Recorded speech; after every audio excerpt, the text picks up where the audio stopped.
Bonjour et bienvenue à l'heure de la bonne nouvelle. Aujourd'hui à l'émission, où trouver le véritable bonheur? Le bonheur, il est jamais venu chez nous. Quand je me suis marié avec ma femme, tu sais, on s'est mariés tous les deux, d'ailleurs le même jour. Je pensais que le bonheur viendrait, tu sais, j'ai dit au moins il va venir à la réception, quelque chose, tu sais, mais on l'a attendu des semaines, des mois même. Attends. C'est le petit qui est arrivé. Remarquez que là maintenant, par exemple, je suis prêt pour le bonheur. Là, il peut venir n'importe quand. Là maintenant, tout est replacé, puis de toute façon, j'aimerais ça que le bonheur vienne le plus tôt possible. Parce que mon petit garçon, à 4 ans, je trouve que c'est l'âge parfait pour connaître le bonheur. Parce que je me dis, plus vieux, j'ai peur qu'il y ait un peu de difficulté à s'habituer, tu sais. Puis moi-même, j'aimerais beaucoup que le bonheur vienne bientôt parce que je commence à avoir des douleurs dans les reins, des choses comme ça. Ah ben, je me plains pas. Je suis pas fou, je le sais bien qu'il faut pas se plaindre parce que le bonheur déteste les gens qui se plaignent. Mais qu'est-ce que vous voulez? Des fois, ça fait trop mal, puis ça paraît. Dans ce temps-là, je bougonne, je suis de mauvaise humeur. Bonheur, c'est-tu toi que je vois, là? Hey, bonheur, je vais m'en aller à la maison, puis je vais préparer un petit quelque chose à manger, puis je vais coucher le petit, puis je vais t'attendre, OK? Bonheur, es-tu là? Bonheur, m'entends-tu? Je vais t'attendre, hein? Faut que tu viennes. Faut que tu viennes parce que je pourrai plus attendre longtemps. Bonheur, j'en peux plus, là. Bonheur, viens-t'en. Viens-t'en parce que moi, je m'en vais!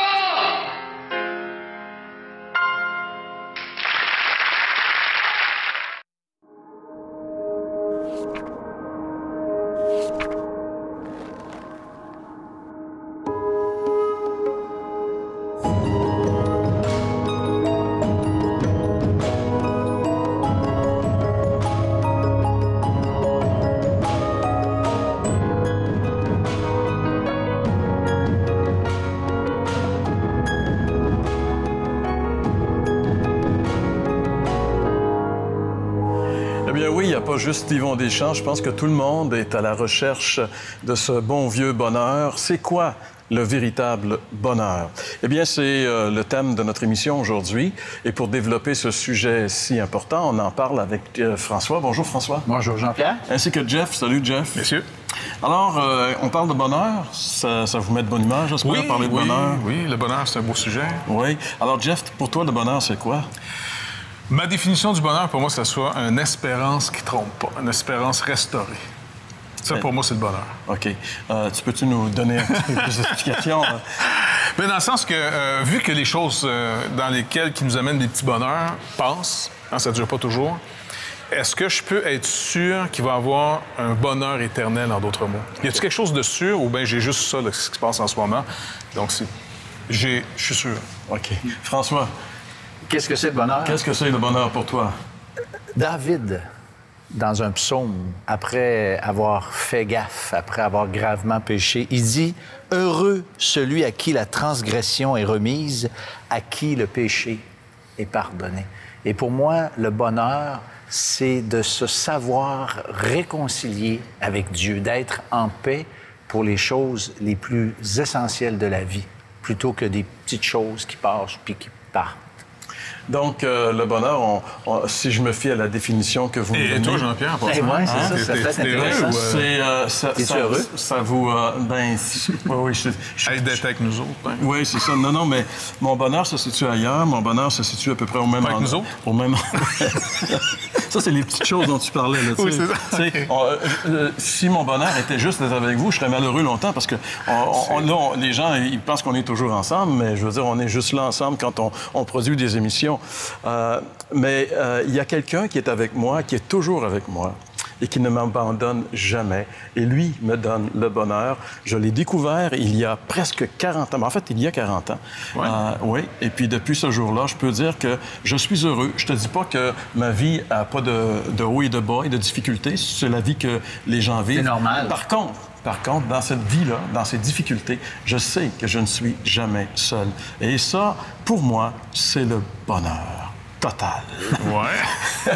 C'est assez convaincant. Et on aimerait que ça le soit également pour tous les gens qui nous écoutent. Mais toi, François, tu es aussi là. Alors, les gens connaissent notre définition du bonheur, mais toi, tu es allé voir les gens pour leur poser la question. C'est ça. C'est quoi, si les gens sont heureux, c'est quoi le bonheur pour eux? Et puis, bon, c'est assez positif comme réponse. On regarde ça ensemble, si vous voulez bien. Qu'est-ce que ça prend dans la vie pour être heureux? Beaucoup de choses. Pour être heureuse, l'amour. Pas grand-chose. De ne pas être seul. Pas nécessairement. Hein? Oui, je parle pas pour toi. Une journée de congé comme aujourd'hui, une cigarette électronique au lieu de fumer une vraie, faire un tour de vélo. Une vie intéressante, le goût de connaître des choses, le goût de voir des choses, le goût de comprendre, le goût de savoir d'où on vient et un peu le goût de savoir où on va. Quoique souvent de fois, on préfère peut-être ne pas l'envisager trop, mais en tout cas. Mais surtout d'où on vient. Le plaisir, le sourire. Est-ce que vous avez atteint le bonheur, selon vous? Non, on ne l'obtient jamais. Il manque toujours quelque chose. Pas tout à fait. Mais c'est mieux que quand j'avais 20 ans de moins.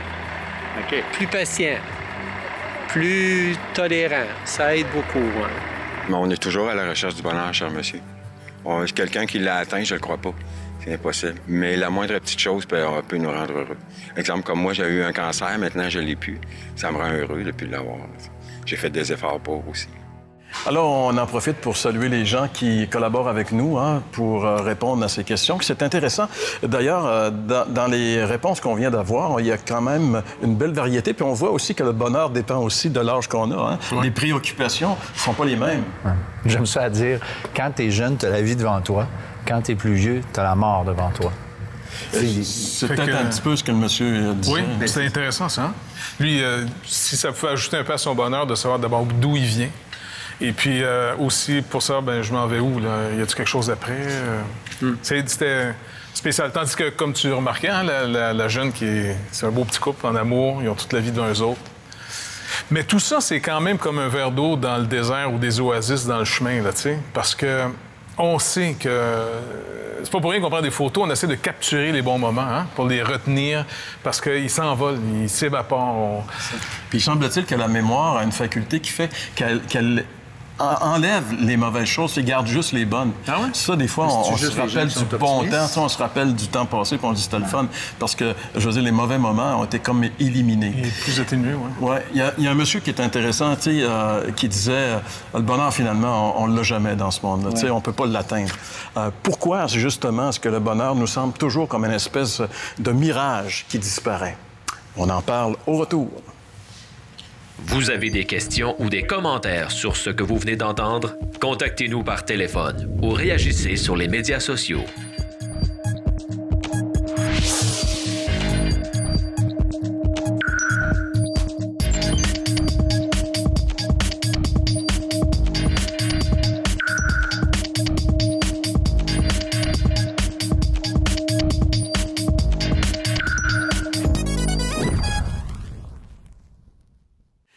Le fait que ce fameux bonheur soit tellement inaccessible, est-ce que ce ne serait pas dû au fait, mes amis, qu'on ne le chercherait pas à la bonne place? Sûr. On le cherche peut-être dans trop ce qui bouge, dans le sens où on doit profiter et d'espérer une belle vie, dans le sens où il n'y a pas de problème, tu sais, c'est pas... C'est pas un péché d'avoir du plaisir, c'est pas un péché d'avoir des choses. Non, puis je pense même dans le plan de Dieu, ça fait partie de la bénédiction. Dieu prend pas plaisir de nous voir malheureux. C'est un mauvais concept qui est venu de je sais pas trop où, là, mais Dieu aime nous voir heureux, il nous aime voir profiter de la vie. Fait qu'on a la santé, mais la santé, c'est quelque chose qui peut partir n'importe quand. Le temps va partir. La jeunesse va partir. Donc, il y a une chose qui, en tout cas, d'après moi, va stabiliser au milieu de toutes ces petites choses qui apportent des petits bonheurs, des plaisirs, quelque chose de sûr. Hein? C'est ça qu'il faut que je trouve, parce que le reste, ça serait de capitaliser sur... Je sais pas, c'est pas intelligent de dire je vais m'attacher à quelque chose qui va passer. Oui, oui. Tu sais, la soirée, mais la soirée va finir, à un moment donné, la soirée. Oui, c'est ça. Les chrétiens devraient être heureux. T'sais. Normalement, nous, on croit que ce qui va rester, ce qui est sûr, ce qui est solide, on l'a mentionné jusqu'à maintenant, c'est vraiment la foi que nous avons dans la personne de Jésus, puis dans sa parole, également ses déclarations, ses promesses. Mais comment ça se fait quand même qu'il y a beaucoup de gens qui se réclament de Jésus puis qui ont vraiment pas l'air heureux quand même? Ouais. Bien, en fait, moi, j'ai rencontré justement quelqu'un récemment qui m'a frappé, un chrétien, et il a une maladie, sa vie est menacée sérieusement. Il n'est pas mourant, mais son cœur, ça va pas bien. Puis le médecin, il a dit qu'il vivra pas vieux, là, OK? Et là, lui, je vois là, que son espérance est particulièrement vivante. C'est ça, là, sa vie. Là, même les choses autour de lui, il y a une belle maison sur le bord du fleuve. Je veux dire, il est super bien équipé. Mais je vois que c'est pas ça qui fait maintenant son bonheur. Il a plaisir de l'avoir. J'ai l'impression, moi, qu'il y a des croyants, des vrais chrétiens authentiques, qui ne jouissent pas des bonnes choses, qui vont s'attarder à ces choses passagères qui sont bonnes en soi, mais ils mettent tout comme leur plaisir en ça, leur focus. Bien, justement, est-ce que finalement, ça serait de confondre les plaisirs qui viennent, qui partent, et le bonheur comme autre chose? Le bonheur, c'est quelque chose de beaucoup plus stable, au milieu de plaisir et des fois de pas de plaisir, mais le bonheur peut demeurer. Ouais. Tu sais, on a vu des gens, justement, passer des temps difficiles, rester heureux, même si c'était pas plaisant. Exactement. Donc, il y avait quelque chose de plus. J'ai fait cette expérience-là. Moi, à un moment donné, j'ai eu un cancer. Puis oui, c'est vrai. Pendant le temps, c'est que j'étais littéralement menacé. C'est mon meilleur temps au niveau de ma proximité avec mon Créateur. J'étais proche de lui. Finalement, c'est bizarre à dire, mais c'est une période positive dans mon expérience. Même si j'étais menacé à cette époque-là, là, ma femme avait été enceinte de mon 4e. C'était pas le meilleur temps, mettons, de partir. Non. Honnêtement. Tu sais, un jour, Jésus a déclaré qu'il était venu apporter la vie avec abondance. Normalement, c'est en lui, il a déclaré, lui-même, il l'a dit, qu'il était venu amener la vie en abondance. Fait que le vrai bonheur, ce qu'on cherche, ce à quoi on aspire tous, nous, les êtres humains, bien, selon Jésus, selon sa déclaration, ce serait en lui qu'on devrait le trouver. Alors, qu'est-ce que ça signifie vraiment, cette vie en abondance dont Jésus nous a parlé dans les Écritures? C'est de ça qu'on parle au retour. Vous avez des questions ou des commentaires sur ce que vous venez d'entendre? Contactez-nous par téléphone ou réagissez sur les médias sociaux.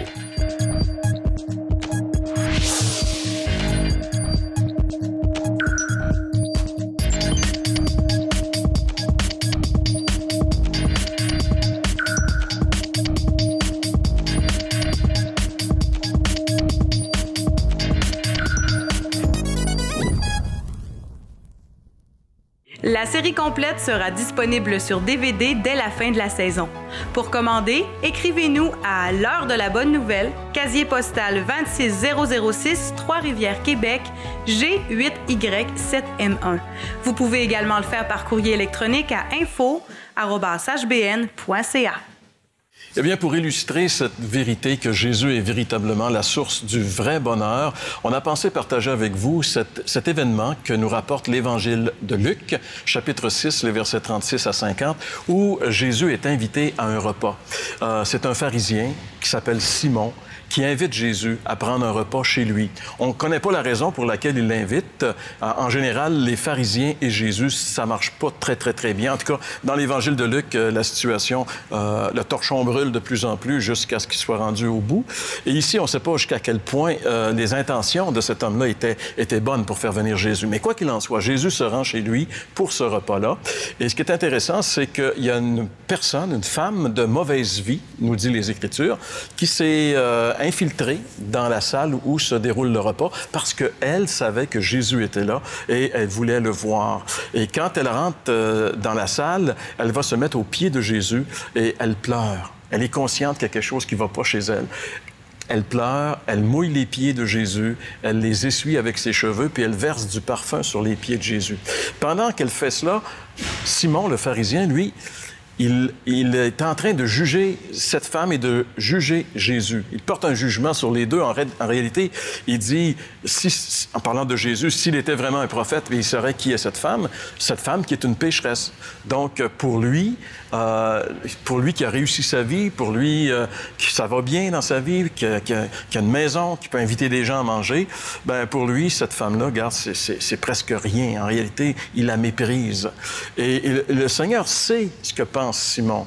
Parce qu'il est plus qu'un prophète, contrairement à ce que Simon pense. Est-ce qu'on pourrait dire finalement que même quasiment le pharisien des temps modernes d'aujourd'hui, il n'est plus seulement religieux, mais il peut être quelqu'un qui vit une très bonne vie, réussit bien, je sais pas moi, tu sais, dans le sens, achète équitable, tu comprends? Oui, bien je pense que toute personne qui se sent correcte parce qu'elle a fait des bonnes choses à ses yeux. Qui sont bonnes en passant. Oui, oui, c'est ça. Mais qui s'appuie là-dessus pour se dire, ben regarde, je suis correct. Finalement, je suis correct avec les autres, je suis correct, je dois être correct. Si Dieu existe, je dois être correct avec lui parce que je suis correct, finalement. Alors, on pourrait dire que c'est un peu Simon le pharisien. Tu sais, je veux dire, c'est un peu... Je pense que c'est bon de le mentionner parce que... C'est pas quelqu'un de nécessairement religieux, c'est ça l'affaire. Il y a une religion, à l'époque, mais... en tout cas, c'est une vie qui est bien réussie. Là, tu fais partie de l'élite un peu. Là. Absolument. Tu es fier de toi. C'est ça, exact. Okay. Bon. Et le danger, bien, justement, c'est de mépriser ceux qui n'entrent pas dans les standards qui sont les nôtres.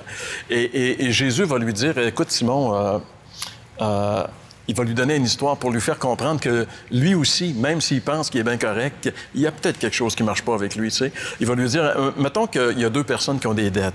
Il y en a un qui doit, mettons, 500 000 $. On va prendre des chiffres assez gros. L'autre, il doit 5 000 $.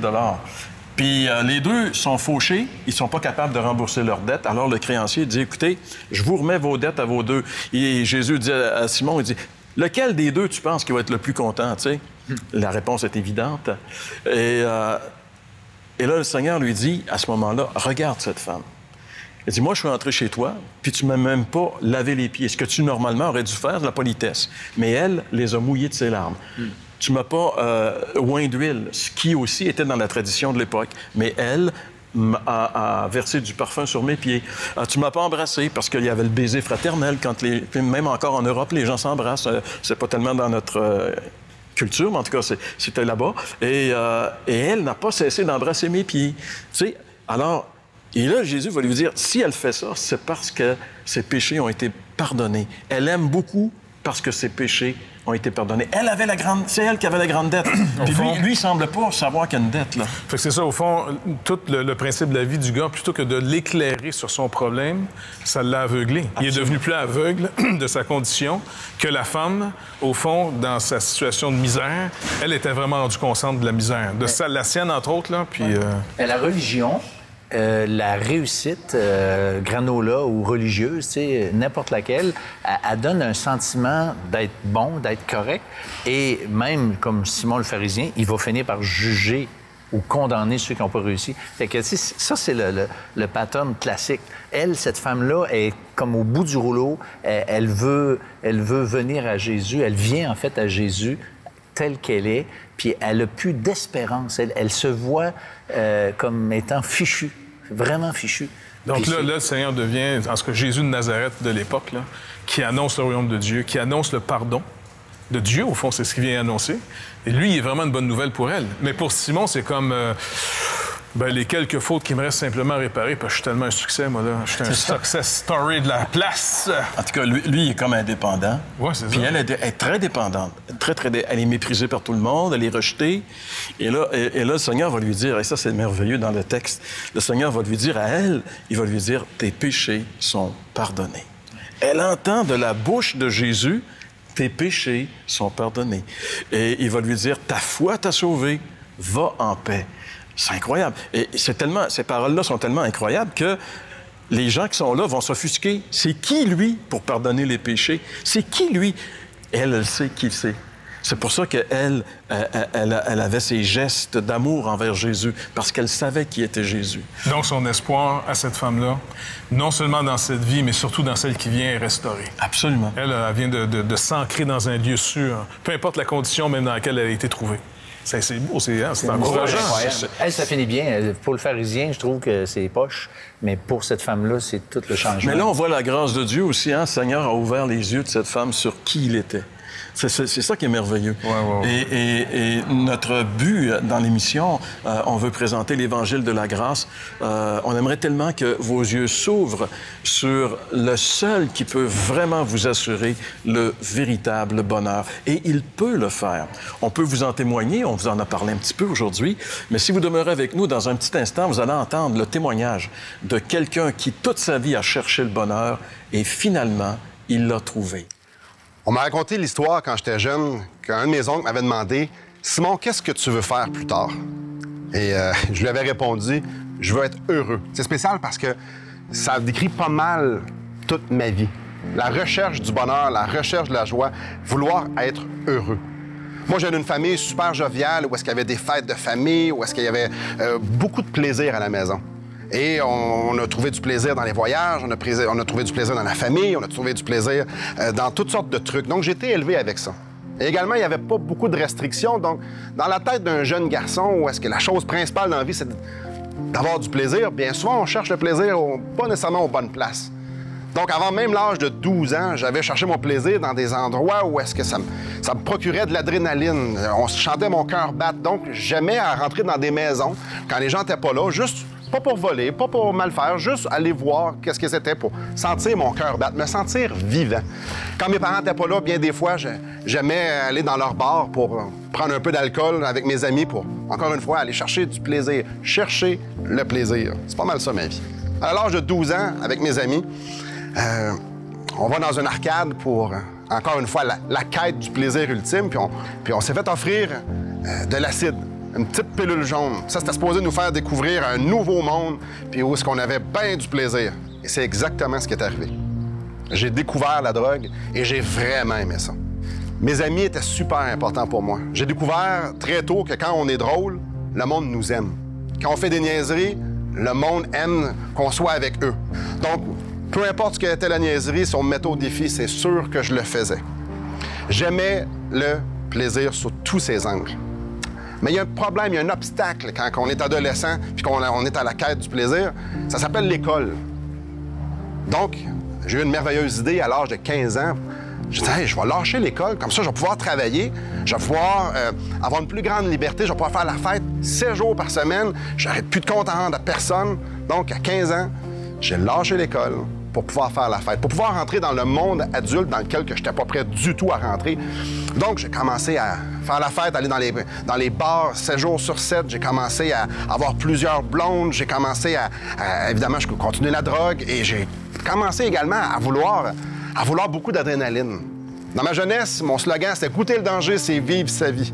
Donc, du sport extrême à les niaiseries les plus inimaginables qu'on peut penser, je les ai fait. Exemple, rouler sur l'autoroute, je suis en train de conduire et pour impressionner la galerie dans l'auto, décider de sortir. Je suis en train de conduire sur l'autoroute, de sortir de l'auto. Parfois, je suis triste, je regarde à la télévision une nouvelle des jeunes qui se tuent en faisant des niaiseries, en faisant des cascades, puis je me dis, ça aurait pu vraiment être moi. Mais dans ce temps-là, j'étais conscient du danger et c'est ça que je voulais.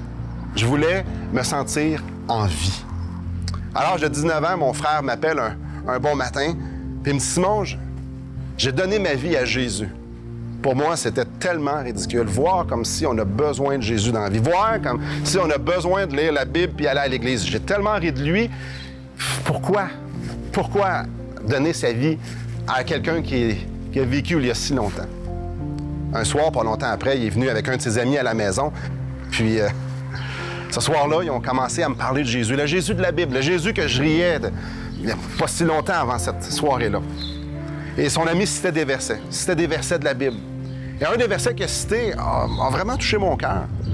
C'est Romains 6, 23. « Car le salaire du péché, c'est la mort. » Je me souviens pas grand-chose de cette soirée-là, mais je me souviens que ça l'a vraiment attiré mon attention. Le salaire du péché, c'est la mort. Je savais que ce que j'étais en train de vivre, c'était pas vraiment fameux. Je savais que je péchais. Je savais que mon mode de vie était pas très bon. Et ce verset-là, la Bible me disait que le salaire de ça, c'était la mort. Son ami m'a parlé de la mort éternelle, m'a parlé de l'enfer. Et ça, j'aimais pas ça parce que ma vie, c'était le plaisir. Et ce chemin-là m'amenait directement à la destruction. Donc, je voulais pas ça. La mort séparée de Dieu m'attirait pas du tout d'un coup. Et là, il m'a présenté le reste du verset. Mais le don gratuit de Dieu est la vie éternelle en Jésus-Christ. Il m'a expliqué à quel point Dieu m'aimait. À quel point Dieu m'aimait et qu'il m'a tellement aimé qu'il a donné son Fils pour porter mes péchés, pour me sauver. Jésus est mort et ressuscité pour que je puisse avoir la vie éternelle. Cette vie-là que je cherchais, toute ma jeunesse, se trouvait finalement en Jésus. Une vie de joie, une vie de plaisir, une vie d'excitation. Il n'y a rien de plus excitant que ce savoir un enfant de Dieu. Il n'y a rien qui apporte plus de bonheur que ce savoir pardonner, de savoir que Jésus marche avec nous dans les bons comme dans les mauvais jours. J'ai tout essayé et j'ai découvert en Jésus-Christ la vraie joie. Donc, ce que je voulais quand j'étais jeune, ben, je l'ai trouvé. Être heureux en Christ. L'heure de la bonne nouvelle vous invite à participer à l'un des nombreux déjeuners de l'espoir. Ces déjeuners ont lieu dans plusieurs restaurants réputés de la province et vous sont offerts gratuitement. Pour connaître les détails concernant l'endroit, la date et l'heure pour votre région, composez le numéro sans frais 1-866-509-1319. Vous pouvez également consulter le site web www.déjeuner.org. Vous avez des questions ou des commentaires sur ce que vous venez d'entendre? Contactez-nous par téléphone ou réagissez sur les médias sociaux.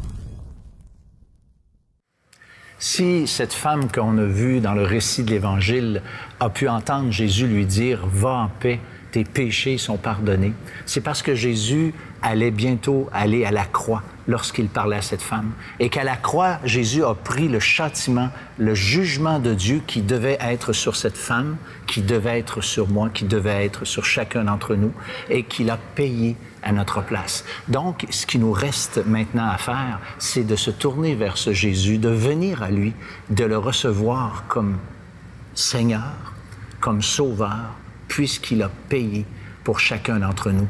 Et comme cette femme dans l'Évangile, elle a pu entendre « Va en paix, ta foi t'a sauvé », cette parole peut devenir vôtre. Merci beaucoup, François, pour ces paroles d'invitation pour les gens qui nous écoutent. Merci, Jeff, également, de ta participation, encore une fois, cette année. Et mes amis, c'est déjà la fin de la 10e émission de cette série qui avait pour thème « La solution vient d'ailleurs ». Et on espère que vous avez bien compris d'où vient cette solution, qui est cette solution. Et si vous avez encore des questions, je vous rappelle que vous pouvez nous rejoindre, même si la série est terminée à la télévision. Nous, on est toujours là pour répondre à vos courriels, à vos courriers, à vos questions également.